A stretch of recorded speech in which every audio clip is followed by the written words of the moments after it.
My name is Anissa Mitchell. I'm with PMD Alliance, and you have joined us today to talk about at risk for Parkinson's and the role of naturopathy.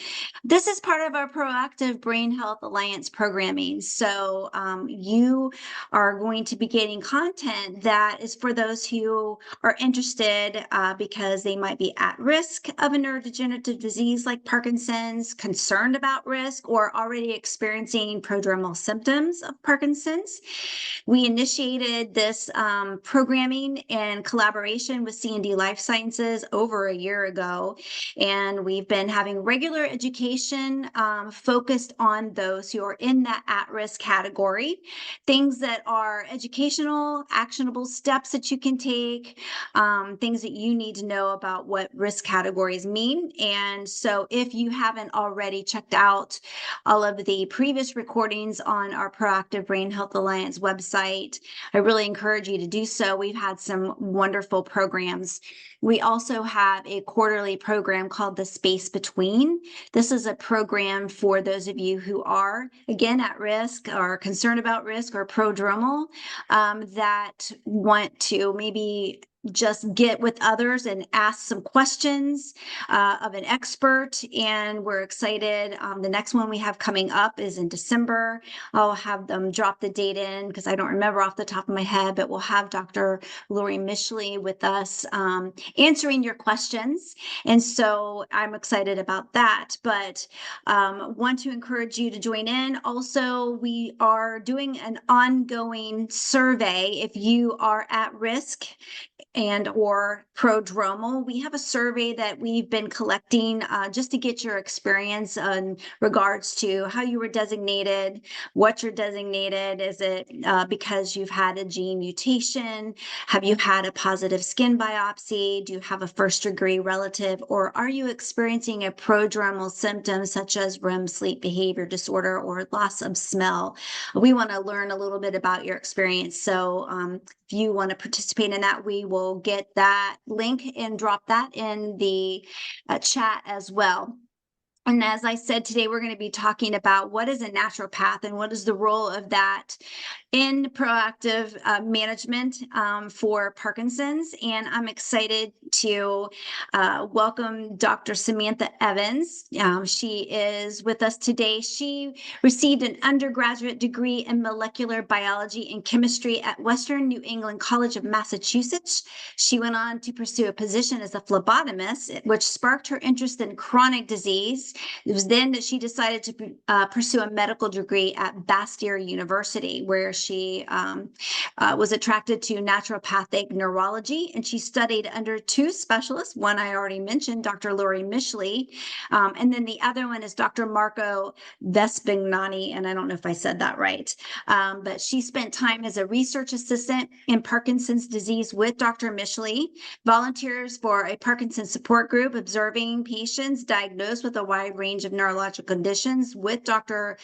Vespignani. Sorry if I'm butchering that name. Vespignani, it's a tricky one.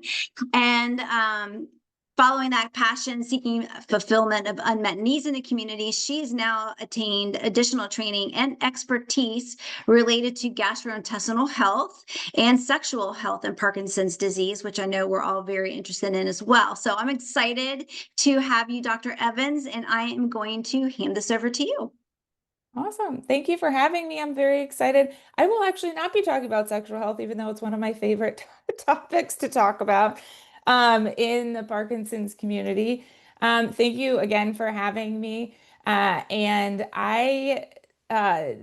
Since I've studied with Dr. Mischley and Dr. Vespignani, yes, that is a mouthful, I have gone on to develop a passion for the gut and women who have Parkinson's disease, and that is also a very unmet population, and working with people who are at risk and who have family members who have Parkinson's disease. So a huge part of my practice is working with people who have Parkinson's disease, also their family members, so their kids, and even if they don't have the genetic mutation, or even if they do, there's actually I actually looked at the statistic today because I was like, what is the actual number? And people with the, let's say, the GBA mutation, There's something called penetrance, where it's if you have something like Huntington's disease, if you have the gene mutation, you're going to get the disease. That's actually not the case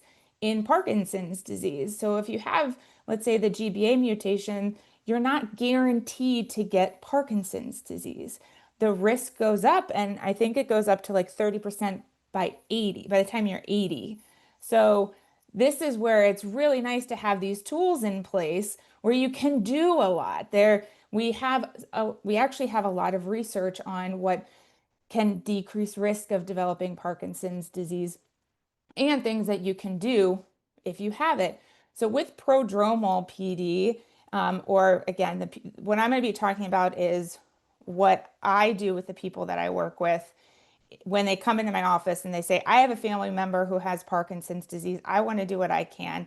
Or I have REM sleep disorder, or I have a loss of smell, or I have constipation in my loss of smell, or I've been exposed to paraquat, or all the things that we know increase risk. I basically live in these two camps of from a research. I love my research. So what research do we have?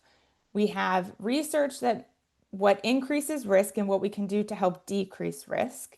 And then we have the research on, hey, what do we have that can help slow progression? So I look at both of these and I implement that in those individuals. Sometimes they match up, sometimes they don't, but I basically merge them as best that I can. So that's pretty much what I'm going to be talking about today. So we talked a little bit about, if you have questions, I will try and answer them as they come in. So feel free to put them in. I think there's a Q&A somewhere. So feel Drop free them in to, the chat and then I'll prompt you when they come in. So you don't have to worry about looking for them. perfect. Okay, I am going to share my screen with you. Let's see if I get this. I did test this, so. All right, can everyone see this? Perfect. Okay. Um, all right, here. This is my bio, which she already mentioned. So this slide I absolutely love. It's one of my honestly favorite slides of all time. There's a link in there where I got it from. One thing that the green part of it, so I forgot I have this thing. I like to look at this. It's basically like an iceberg, right? So the motor symptoms start here, right? But if this x-axis is 20 years before, and you guys know this, if you're here, you've heard this before, symptoms can start 20 years before you ever get diagnosed. So, and that's REM sleep disorder, constipation, loss of smell, anxiety. Anxiety is actually one of the earliest symptoms that I hear my patients talk about that is not commonly talked about. We hear more about REM sleep disorder and loss of smell and constipation, but anxiety is very much there, especially in the women that I talk to. And a lot of times it's chalked up to like, based on age, menopause.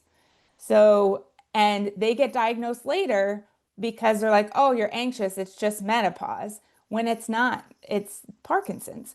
So, one of the things I really like about this, and if you get nothing else from this entire presentation, this slide is beautiful because I really like, again, this is the motor symptoms, the things that you see, but then there's things under the surface that you experience and that you feel that people can't necessarily see. And this research looked at what are the things that we can do? Not everything, it's not a comprehensive look, but what are things that we can do to help each of these REM sleep disorder, depression, constipation? They actually wrote it down in this beautiful diagram. So like if you want to like take a snapshot, whatever it may be, this is like one of the things that I love about this. That's why I put this right in front and center. Okay. For those of you who have never seen a naturopath before, welcome. So I got my naturopathic degree. So it's not a medical degree, but it is a naturopathic medical degree at Bastyr. So there's differences. So I like to explain naturopathic medicine and conventional medical care like going to a car shop, or going to your mechanic. If your car is broken, you bring it to the mechanic. If you have a flat tire, you bring it to the mechanic. They have to fix it. And you also need to prevent it from breaking. That's where you go get your oil changed. You get your belts changed if they need to be changed. But the mechanic, or making sure that doing the maintenance, make sure that your car stays on the road longer, right? If all you do is fix what's broken, the car breaks down, continues to break down, and it doesn't last on the road as long. So this is where, but you also need both. If all you do is the maintenance to the car and you don't fix a flat tire, it's just a pretty looking car, right? So you do need both. And so the broken car, this is where the combination of the conventional approach and the naturopathic approach, they work really well together. And so what I'm going to be talking about for the most part is the maintenance to the car that is you. Which leads me to the foundations of health. This beautiful diagram on the left side is the therapeutic order that I learned about in school, and it's a nice pyramid because the foundations of health, which is all on the right side, there's some things missing there, but um, that's kind of the foundation which we work on when we're talking about health. So if you think about a building, you can't just put walls up, you have to have a foundation or it breaks down. So these are things like exercise, sleep, relaxation, connection. You have to have those in place to maintain health. Um, Depending on where you're at, you also need to work your way up. I'm going to use this thing again. Um, can you still see my thing? You need to work your way up I like to say you meet the disease where it's at. So, for example, dopamine. If you are dopamine deficient, in the case of Parkinson's disease, we give you dopamine. So that's higher up the therapeutic order. But if you don't have enough dopamine, I have to give you dopamine so that you can exercise, which is the number one thing that slows progression of Parkinson's disease.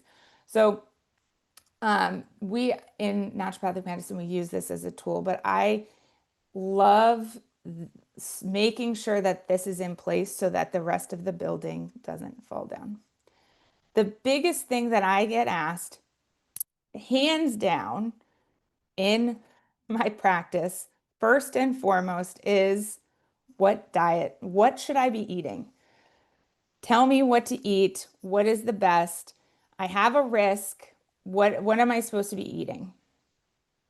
I want to say that I have the exact diet for you, and I don't. Um, this, based off of research, this is a nice little diagram on what we see increases risk and decreases risk of developing Parkinson's. So I didn't quite put in there, like there's also the ketogenic diet that's been studied. It hasn't been studied that much. So the research on it isn't great, but there's a study that came out this year on ultra processed foods, and it was big, and it showed that people we kind of knew the more processed foods you ate, the more chronic disease happened. That was like kind of a thought, but in the Parkinson's disease world, was that the case? And they found that the more ultra processed foods people ate, this is like packaged foods, sugary foods, sodas, juices, the more that you had, the higher your risk of developing Parkinson's disease. So if you have these prodromal symptoms, it would make sense. Let's stop eating those. Dairy. Dairy is the number one thing. So I mentioned those two things when I talk to my patients that have prodromal Parkinson's or prodromal symptoms. I look at research that increases risk and research that once people have Parkinson's, what it says as potentially slowing progression. Dairy increases risk of developing Parkinson's disease, period. End of sentence.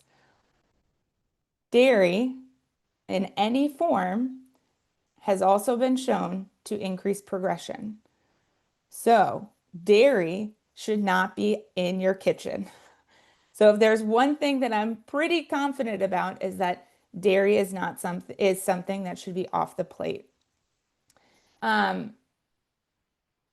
then a Western pattern diet. So having a more refined grains, which has less like fiber in it, less nutritional, um, basically it's not as nutrient dense, increases risk. Sweets, fried foods. So again, that puts it into that ultra processed diet. There is research on the Mediterranean diet. So this is lots of fresh fruits and vegetables, nuts and seeds, legumes, olive oil, non-fried fish, all of that. Actually, a recent study showed that that decreased your risk of developing Parkinson's. And that actually has also been shown in once you have had a diagnosis of Parkinson's, that type of diet has also been shown to people who eat that way have less symptoms over time. So we know if this is a disease of mitochondrial dysfunction and oxidation and damage to cells, we want to decrease that. We want to give you more antioxidants. We want to make sure you're getting enough fiber, which I'll talk all about fiber, but we want to make sure you're getting a diverse amount of fiber in your diet. And to help with your gut, because there is the gut first hypothesis that for some people, Parkinson's is starting in the gut, which you can get in, I like to tell people, eat the rainbow, and that does not mean Skittles, right? So I want you to eat every color in the rainbow every single day. And there, if you haven't watched the documentary Hack Your Health on Netflix, highly recommend it. It is short, even if you don't like documentaries. I don't really like documentaries, but this was amazing. Highly recommend it. They actually talk about having, I want to say it was like 20 to 30 different fruits and vegetables per week. Now, I like to say I eat lots of different fruits and vegetables. That was actually pretty difficult to do, but it's a nice way to challenge yourself. So, and then coffee. Coffee and tea, the more you drank, the less you had risk of developing Parkinson's disease. So, and I'll get to that one in a second. And it has to be caffeinated. So I get that all the time. Can it be decaf? Can it be decaf? No. And the other piece is how they decaffeinate it uses chemicals, which is also, and chemicals that increase risk of Parkinson's disease. So the decaffeinated piece of it is not something you want to do. If you can tolerate the caffeine, great. So coffee, and then eating light. So really heavy meals, not a great idea. This was a study that just came out. I found it yesterday, so I talk about coffee all the time, but I found this, and so I had to add it in. A study published 2025 found that people who drank coffee had a delayed onset. So again, this is for prodromal Parkinson's. So they found that people who, if let's say you have these prodromal symptoms, if you start drinking coffee, it could push out, even if you were to develop Parkinson's, it could delay that age of onset. So we're talking about slowing that progression. The other question I get asked all the time, does it have to be organic? Well, the EWG put out every year, they put out what we call the Dirty Dozen and Clean 15. So eating organic is expensive. And from a socioeconomic standpoint, finances are stressful. Like when we're talking money, it is stress. Having stress, not great on your cells, not great on your health. So we have to take that into consideration when I'm talking to you about food. So even when I say to some people like, hey, let's eat the Mediterranean diet, automatically they're like, what? That is so far away from what I normally eat. That stresses me out. And I'm like, okay, let's just add some vegetables in. So this is a slow process for some, and that is okay. So There's the Dirty Dozen and Clean 15. The Dirty Dozen are, again, it changes every year, but is what the EWG puts out saying this is what the most pesticides are used on these foods. Pesticides have the highest association. Well, we know pesticides had increased risk of developing pesticide exposure, increases risk of developing Parkinson's disease. If you haven't read the book, The Parkinson's Plan, highly recommend it. I think Ray Dorsey has been on here before. He is amazing. Highly recommend reading the book. I've read it I've met him, very passionate about environmental medicine. So, but if you can reduce exposures, great. So if you can't afford organic, that's okay. If you can do only buy organic of the Dirty Dozen, that would be the way to go. The Clean 15 are the foods the fruits and vegetables that just rarely use pesticides. And if you think about it, something like avocados, they have a really hard shell, so bugs can't really get into there. So if you're ever questioning, there's that. Oop, did I skip now? Can I ask a question really quick? Yeah. I'm just curious because I've always heard about the corn and Roundup and all of the different junk that they spray on the cornfields. So I was actually kind of surprised that it was on the Clean 15. What's changed? It looks at pesticides. It doesn't look at genetic modification. So that is more of genetic modification, which is what allows them to mass produce corn. So they're different. I actually get asked that a lot.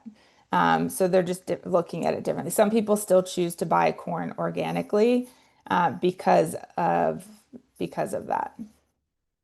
Good question. This is all about the microbiome.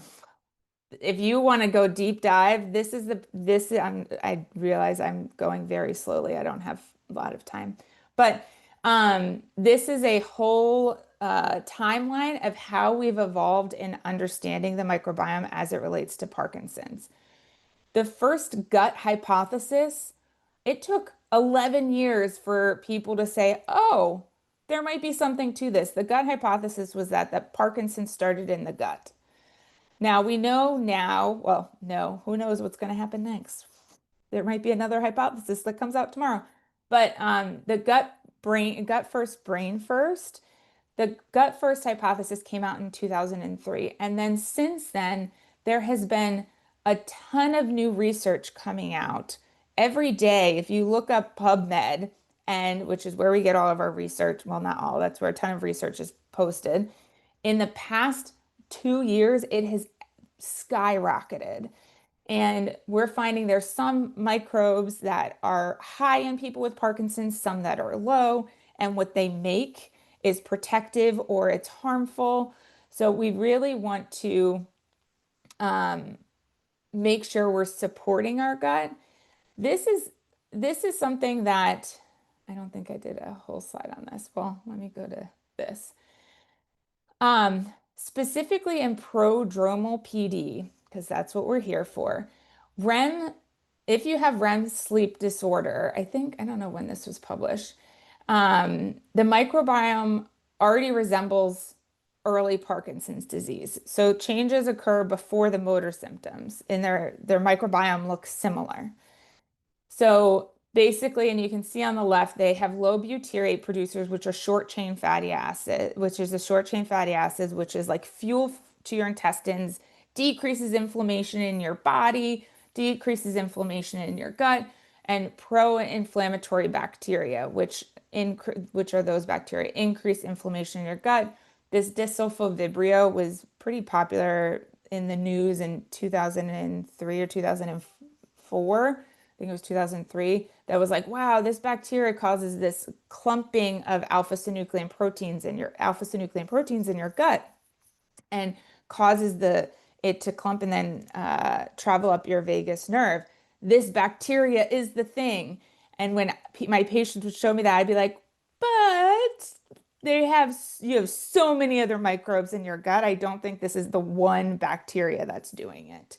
I think we have to look at it in its totality. So this is where there's this controversy of, do you test people's gut? We are not in a place right now saying that we should. Well, let me back up. There is from a there's no consensus saying we should do it because the research isn't clear. If we change your microbiome, that your PD will get better or that it slows progression. So that's why neurologists are not testing it and treating your gut. That being said, I do test microbiome in my clinical practice with the very clear expectation, like this may not do anything. My goal is to have a balanced microbiome. Most of the time, I can do that if you're eating enough fiber.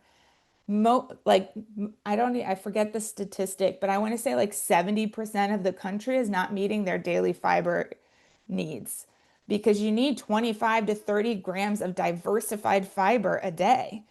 Most of the country is not getting that. So some people are like, show me I'm not getting it. I'm like, I'll show you. Like your microbiome will tell me that you're not getting it. If you want to spend $500, sure. Or you can start by eating 25 to 30 grams of fiber a day and see how your gut is doing. So, um, the testing the microbiome is controversial. It's not covered by insurance, but I do have patients who opt to get it tested because it does give us a lot of information. There is this a link between inflammatory bowel disease and Parkinson's disease and the microbiome of somebody with inflammatory bowel disease. There's some similarities with Parkinson's disease too. So it is controversial, but it's there. Sleep. I found this study yesterday and I was very excited to find it. So obviously REM behavioral sleep disorder is one of the earlier signs, and there's a lot of confidence in that if you have REM sleep disorder, the likelihood of you to go on to develop Parkinson's disease is pretty high. The also question is like, do we tell people, right? If you have that condition, if you have REM sleep disorder, is the sleep specialist, should they mention it to you? Or do you go on living in bliss, right? But we want you to have that information so you can do something about it. I found this yesterday and I was so excited about it. This study, because there's very limited studies on prodromal Parkinson's disease, as you all know. I spelled Chinese wrong. Um, so people, this study was just published, 2025.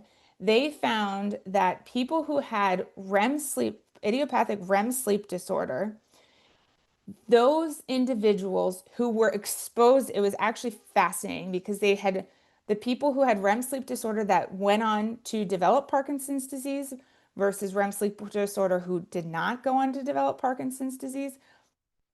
The people who did not go on to develop Parkinson's disease had been exposed to all the environmental things that you would think they'd be in the category that would get Parkinson's. What was different about them is they drank tea. My mind was like, what? And it makes sense, right? We know drinking tea and drinking coffee slows progression or decreases likelihood of developing Parkinson's disease. But now we have a study saying, hey, like you have a risk factor. This decreases likelihood of it going on to develop Parkinson's disease. Now, is it the caffeine? Is it the tea? Now, this is a Chinese cohort. They don't drink a lot of coffee, right? So is it the caffeine? Is it the tea? We don't know, but this was an amazing study, so I had to share it. Then there's melatonin. Melatonin, I love this chart because it speaks to how many different properties melatonin has. Our gut produces melatonin. Melatonin is used in cancer treatments for its antioxidant properties. It's the most powerful antioxidant in our body. It's used for sleep. Melatonin is low in people with Parkinson's disease, and we know the importance of sleep in clearing those alpha-synucleins proteins in or unfolding those in our brain. So, The question is, will it make a difference? It has been studied in REM sleep disorder as a treatment. It's been studied up against trazodone, clonazepam, like sleep aids, and neurologists are recommending it as like, let's try melatonin because it doesn't have that next day, like I feel groggy because I took clonazepam last night. Um, if you are taking immediate release and not extended release. So that's the key piece is I always tell my patients to use immediate release, but the dose is very wide. So 1 to 20 milligrams is a huge range. I generally tell people sleep support is on the lower end, antioxidant support is on the higher end. So if you need help in sleep, I tend to start low and then work our way up to be higher. And then this, if you come to my office, these are the tests that I run. I do a hair test to check nutrition. Some of these tests are better run in the blood, like your calcium and sodium and potassium levels. They're better tested in your blood, but it comes with the panel. Lithium deficiency is very common in Parkinson's. It shows up in the hair. It's better tested in your hair. Blood levels are more associated with drug if you're taking the medication. And I like to use it as a screening tool for heavy metals. Like you can see, like this individual had high mercury. That's a pretty good indicator of current exposures. I can follow it up with blood tests. And there are certain heavy metals that are linked to be neurotoxins. So I do this test on all my patients. And then generic nutrient testing as well. Some of these, like you see them in your annual wellness tests, right? We're checking your cholesterol, we're checking your kidney function, your liver function, your thyroid. We want to see how all of those are doing because my goal is treating you as a whole person and making sure that all of you is working, even if it's not broken, right? These are the aims for values and the whys behind it. So B12 and homocysteine is always top of my list. Nerves, function, and energy and glutathione metabolism. And the research on B vitamins is crucial. And the research on B vitamins is pretty high in Parkinson's and neurological conditions. And so the reference range for B12 is very wide. It's depending on the lab, it's like 200 to 1200. My aim is around 700 based off of research, and people's honestly response. And homocysteine is looking at B6, folate, and B12, how your body, if you have enough of that. And if you are someone who, I mean, this is for prodromal Parkinson's, but carbidopa in the carbidopa levodopa depletes you in B vitamins. So if you are taking it, that number tends to go up. It's nice because we can replenish it with some B vitamins, so that will bring that down. When homocysteine goes up and B12 goes down, the risk of dementia and cognitive function decline the risk of dementia goes up and cognitive dysfunction goes up, and just brain fog and anxiety, depression. So these are all things I like to assess too, and energy. DHEA, the levels vary from person to person based off of age and sex. It does balance out cortisol, like that spunk and vitality hormone. I like to say if you feel like you're full of piss and vinegar, this is probably high. It's a precursor to testosterone and estrogen. So that's another reason I like to test this. So if someone has like low libido, I'll check that, which we do see earlier on as well in diagnosis of Parkinson's. Hemoglobin A1C, there is a strong link with diabetes and insulin resistance and increased risk of Parkinson's disease and progression. So I do like to see levels between 4.9 and 5.5. Some reference ranges show that as long as it's less than a 5.7, you're fine. But actually, there is some data that says it should be above a 4.9 because risk goes up once it gets lower because your blood sugar, it means your blood sugar is too low. Iron and TIBC, there's a condition called hereditary hemochromatosis, which means you store iron inappropriately. This is something that I catch very weirdly more often than I'd like to. But basically, you store iron inappropriately. Too much iron and too little iron are a problem. Too much iron likes to damage the part of your brain that makes dopamine. And if you can catch this early, you can do something about it. And it's one of the easiest treatments in the world. You just stop eating a lot of iron-containing foods. And if it's really high, you donate blood. So, but this is genetic. So if you do have a family history of Parkinson's disease and you don't have any of the common mutations, this is something I like to look for. I like to check ferritin levels, especially in men, which is not actually checked frequently in men. Vitamin D, my reference range for this has changed over the years because of new data that has come out that said higher levels are associated with worse outcomes. So I used to be in the like, this needs to be in the 70s, but new data has come out saying that actually higher is not better. But I do want it around 40 because I'm thinking about you in, again, I look at prevention. I'm thinking about you in 30 years. Your vitamin D levels need to be high enough that you're not getting osteoporosis as well. So for that bone health. HSCRP, this is looking at inflammation. People who have above a 0.8 tend to have a faster rate of progression. So I like to see it below that. That was a quick rapid fire of that. Now on to exposures. This pesticides, well water, degreasing agents, TCE, all of these are increasing risk. And all of the things I'm talking about are things I talk about first visit with a patient. So it can be a little overwhelming, but what are your exposures? What is your history? Are you currently being exposed to it? Do you have prodromal symptoms and you're still being exposed to paraquat and you have well water and you haven't had it tested in 5 years, or you've just had the basic test and you haven't had it tested for pesticides or manganese or certain bacteria, because that needs to be tested.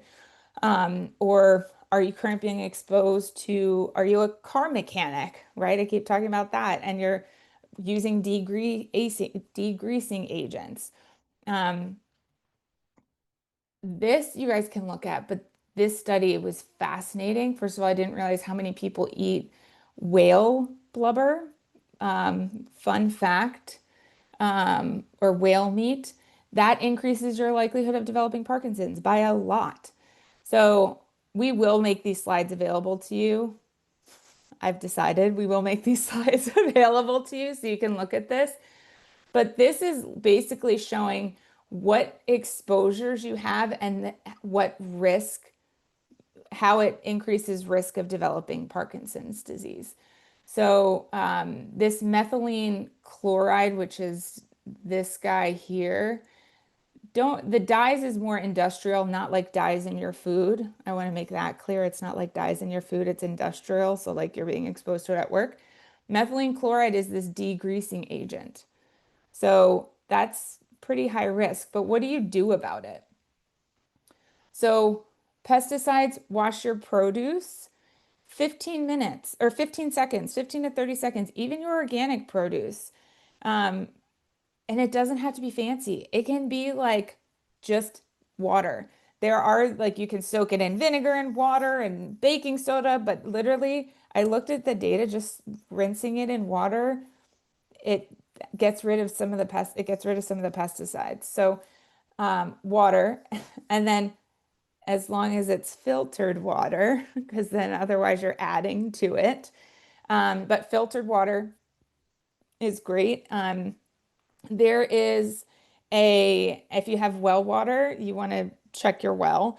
The EWG, I put the link here. The EWG has a know what's in your water, essentially, website where they tell you what's the best way to filter out your water.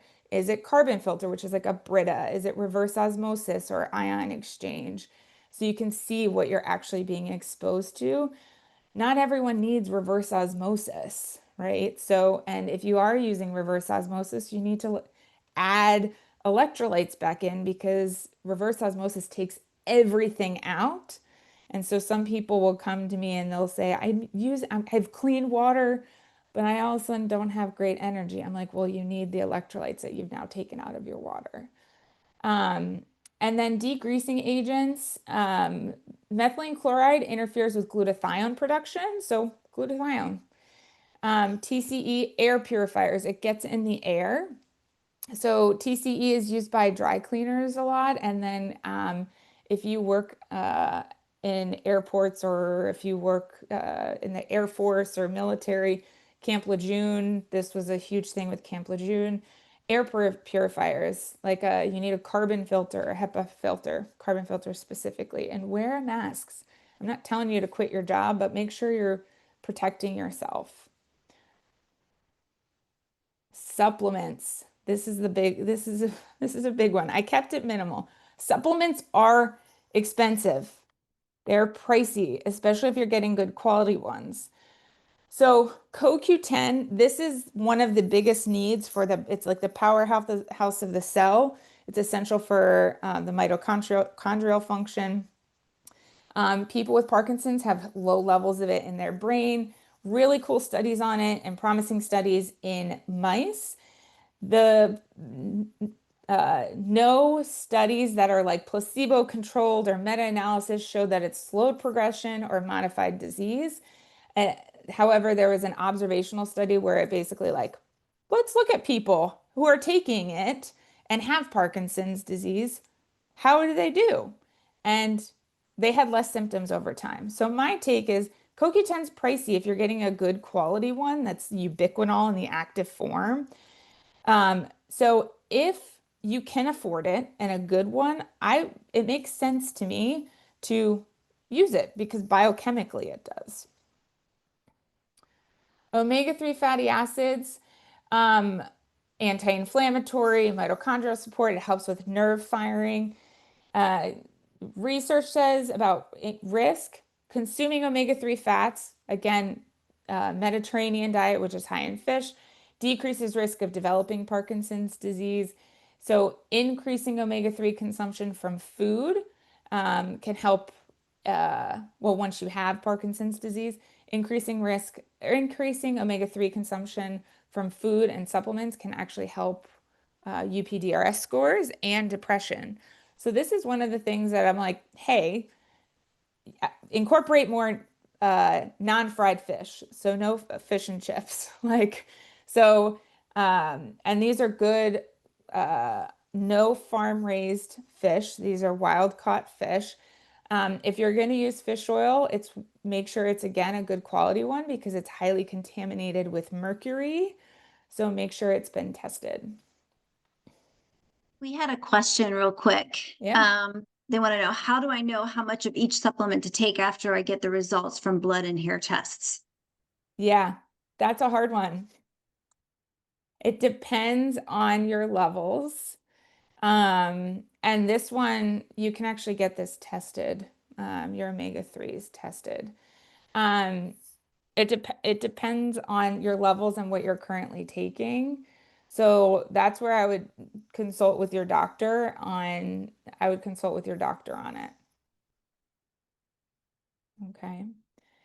Glutathione, most powerful antioxidant for your brain. It's one of the earliest nutrients that's reduced in people with Parkinson's. And this is a pretty interesting one. Some studies show that there's low levels in your blood in prodromal PD. So there was like one study that said it was potentially using it as a biomarker. It's not, but there was some thought that it could be. IVs, intranasal and oral are tolerated, but there was no big benefit. There was, again, an observational study saying people who took oral glutathione did better over time. It is pricey, and you do want to get the liposomal form because it's not absorbed as well. But I take it every day. It's a great addition, addition to the cabinet. I only mentioned 3 supplements because those are honestly what's been researched the most and like my favorite. Exercise is probably the biggest supplement out there. It's the most studied. Um, it is probably has the biggest benefit, biggest impact. Meta-analysis in 2024, 23% lower risk of PD in active adults. So, and this is just this study looked at a 9% drop in just doing 30-minute walks, 3 brisk 30-minute walks a week. That's it. Not 80% of your maximum heart rate 3 times a week, which is what a study came out showing is slowing progression of Parkinson's and helping with brain imaging, but this decreasing like risk of developing just by walking. So the study's coming out on showing all of these doing Tai Chi, Qigong, and like, okay, now we have to do really high intensity. I have people going are like sitting on the couch and don't do any exercise. And they're like, okay, I have to do 80% of my maximum heart rate. And I'm like, you're going to hurt yourself.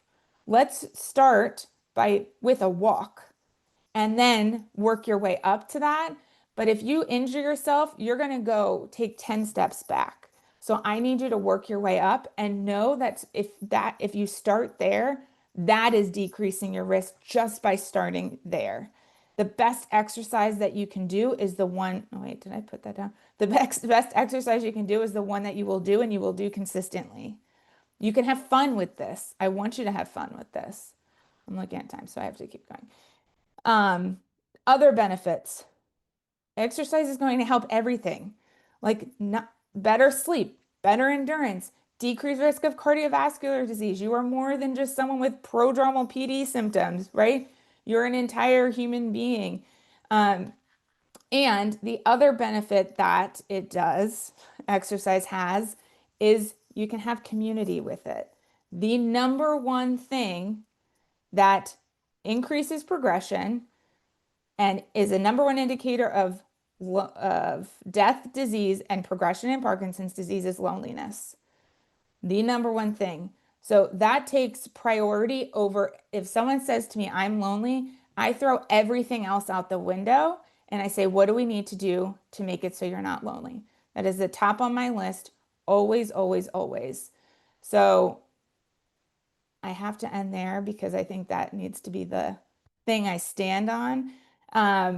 And I actually did end there. There we go.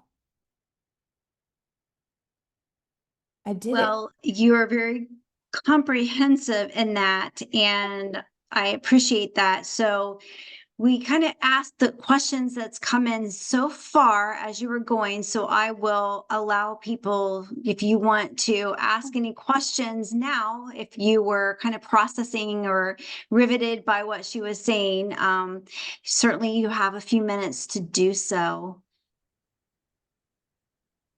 Or I answered all the questions and there's You might none. have answered all of the questions because it was really thorough. Everyone knows what to do. They're just they're going So, forth. like a quick recap. Well, before that, I do have a question. So, um, someone who is interested in seeing a naturopath, is that something that's available in every state? So there we go. How do you find a naturopath? Thanks, Sarah, who specializes in Parkinson's. And is that sort of specialty available everywhere? It's a good question. No, it's not. So naturopaths are not licensed in every state, unfortunately, and not everyone is familiar or knows how to treat Parkinson's, but they know how to treat you. So um, I am working on educating all of the people at my alma mater. So, on how to be adequate at helping people from a naturopathic perspective in Parkinson's disease. But if you want to know about if a naturopath is in your area, you can go to it's naturopathic.org, I believe, and you can see if there's someone in your area. The people that I know of I know me and Dr. Mischley, we work in the same practice, her and I, and then Dr. Faranick is also in our practice. Um, we are the big ones that I know of, but I'm also You guys we are all we unique. we all work together in the same place. So, um, yeah. So, a couple of other questions. So, we talked about the dairy, so no dairy. So that's one. Like, so what about yogurt? So people hear that they should be eating dairy for their bone health. So, what is a good alternative to Yeah. that? You don't, I, the dairy industry is very good, was very good at marketing. Um, and you don't need dairy to get calcium for your bones. You can get it elsewhere. You can get it in soy products. You can get it in green vegetables. You can calculate this. There's actually a thing called Chronometer that I have no affiliation with them, but Chronometer is an app that you can use that will calculate all this for you and see how much you're getting in your diet. There's also Canada, I think, has a osteoporosis website that will calculate it for you and give you other options that are non-dairy options. Related And to you food. technically only need 1,200 milligrams a day. And yeah, you only need 1,200 milligrams a day. So if you need to supplement with it, that's okay too. So another question in regards to food, is there anything else that you recommend to remove from the kitchen entirely? Um, Entirely. Uh, Fried foods is not is something. Actually, diet soda. Diet soda is a gone. Soda in general, but diet soda is definitely a no. Because it's soda, but then diet has aspartame, which is a neurotoxin. That's that's a no-go. Back to dairy, but I know this is a big point for people. We love our dairy, right? I hear you. I love cheese. Yes, I know Cheese it's is like hard. one of my favorite things. It's very difficult to give up. So I hear you. So is this specific to cows or does this also include goat, sheep, and other animals? Yeah, I actually I think it's all mammals. So but I can't quote that on all research. I'm blanking. I'm not sure. Part of it is what, like, especially from a cow perspective, one of the thoughts is what they're being fed. Two is because we store stuff in breast milk, because keep in mind, milk is breast milk from a cow. So is we store a lot of stuff in fat. So like some of the environmental exposures that I talk about is what you might be getting it from the cow milk. And so if a goat is consuming the same type of food, it's the same thing. But I don't know. I can't say one way or the other. I believe once you have the diagnosis of Parkinson's, I believe it's mammals. I think she corrected for that in her study, but I'm not sure. There are also So, really good dairy-free alternatives that are not crap, by the way. mhm. Like Siggi's is one of my favorites for yogurt. It's dairy-free and is higher in protein. And then Miyoko's, we were just talking about this. Miyoko's is really good and not loaded with crap either. Yeah, we do have a lot of options out there. Mhm. explore them. So we Yeah. had a question also, like if someone is working with someone like you, a naturopath, Mhm. how do you encourage collaboration between them and their Western medicine neurology? Yeah. I mean, I work pretty well with Western docs and movement disorder docs. Most of my practice is in Seattle and we collaborate, like we refer back and forth to each other. So I generally don't contradict what they say. So they are artists with medication and we generally don't contradict each other. So I think that's one of the benefits, and this is why, like, again, going back to the mechanic analogy, I'm not going to say don't fix that tire, it's broken. We need to only work on the maintenance, right? So we tend to work pretty well together. Very holistic Yeah, approach to because care. you're a whole human. Absolutely. Someone wanted to know, since you were talking about the gut, is there a connection between gastroparesis and PD? Yeah, I think more people are diagnosed. It's not tested enough, and it's people just aren't tested as much as I think they should be. It's but I think a lot of people have gastroparesis and they're just not officially diagnosed. They're just being given a diagnosis of constipation, um, and being treated accordingly. And I think we have time for like one last question. And I think all of us probably want to know this. So, probiotics. Do you recommend a prebiotic or a specific probiotic? Can taking the wrong probiotic cause inflammation or worsen symptoms? That is an amazing question, and it is a question that I get frequently, and I don't really like probiotics long term. Um, I think I use the analogy of your gut like a garden. So giving a probiotic is like planting a ton of green peppers. No one really likes a lot of green peppers, right? Our microbiome wants a lot of vegetables, literally and figuratively, right? We want a lot of different fruits and vegetables. And in order to do that, we need to diversify what we eat and diversify what gets put in it if you're doing a probiotic. So if you're just planting only green peppers, which probiotics is literally giving you very individual things, and a lot of probiotics out there, um, like Culturelle. I'm not bashing Culturelle, but it has one strain.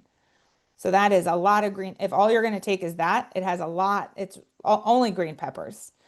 So if you take that forever, you're feeding that, versus the microbes in your gut work together. So, short answer is I don't I don't give probiotics long term. I give them short term. I love prebiotics. I love prebiotics in the form of food when possible. Um, Fiber is considered prebiotic. Sauerkraut is a prebiotic. So I love when food can be medicine always. There are spore biotics that I give as well, which is like fertilizer to the garden. But yeah, I like that gut garden. the gut garden. All right. Well, I want to thank you so much for spending time with us and sharing your expertise and helping us understand how a naturopath can really complement the care that people are getting, either if they have it or if they're trying to prevent it, if they're prodromal, all of those things and all those places in between. It's very important for us to take a lot of the holistic approach and understanding what that means. So thank you so much, Dr. Evans. Yeah, thank you for having me. It's been wonderful. Well, and for those of you who have a camera on, who are willing to turn your camera on if you have access to it, we have a way of thanking our speakers. And since we can't clap, and it was a really great presentation, we do what we call the wave of gratitude. So we give you a wave from all across the United States and maybe even beyond. So thank you so much. Thanks to everyone for joining us today. Thank Hope you, everybody has a guys. great day. Thanks.